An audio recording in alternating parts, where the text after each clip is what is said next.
Bonjour, ici votre ORL, Dr Brousseau. Aujourd'hui, sur le reflux. Trois grands types de reflux. On peut avoir du reflux gastrique, qui est dans l'estomac. On peut avoir du reflux œsophagien, qui va se faire au niveau de l'œsophage, et du reflux laryngo-pharyngé, qui va se faire au niveau de la gorge.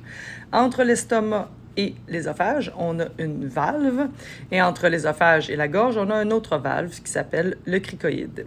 Ces deux valves-là, de façon naturelle, ne sont pas 100% étanches et vont donc permettre à une certaine quantité d'acide de bouger de haut en bas. Et donc, ce qui va arriver, c'est que normalement, on va avoir toujours un peu de reflux laryngo-pharyngé. S'il y a une certaine quantité qui est normale. Le problème arrive lorsque les muqueuses de la gorge sont préalablement abîmées. Donc, si j'ai eu un rhume, une grippe, j'ai crié, j'ai fait un effort vocal, j'ai toussé, je vais irriter l'intérieur de ma gorge.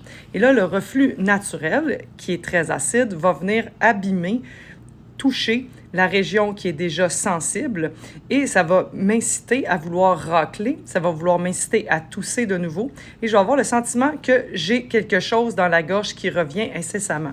Ça va particulièrement être pire en position assise, à coucher. Quand je vais aller me coucher, ça va s'exacerber.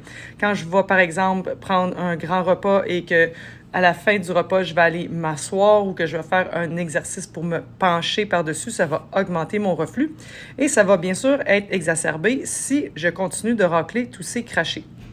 Donc, le reflux laryngo-pharyngé, c'est particulier parce que la région du larynx est très sensible. Évidemment, 100% de nos ancêtres qui avaient quelque chose de pris dans la gorge sont décédés. Donc, on a développé un moyen de se protéger pour pas que le matériel tombe dans nos poumons, c'est de développer une sensibilisation très importante au niveau de la gorge. Donc, là, vous savez, si on a un petit morceau de riz ou quelque chose dans la gorge, c'est disproportionné comment est-ce que c'est inconfortable. Donc, aussitôt qu'on va avoir une petite touche de reflux sur une région abîmée du larynx ou du cricoïde dans cette région-là, on va avoir l'impression qu'on a une boule gigantesque et l'inconfort est disproportionné souvent.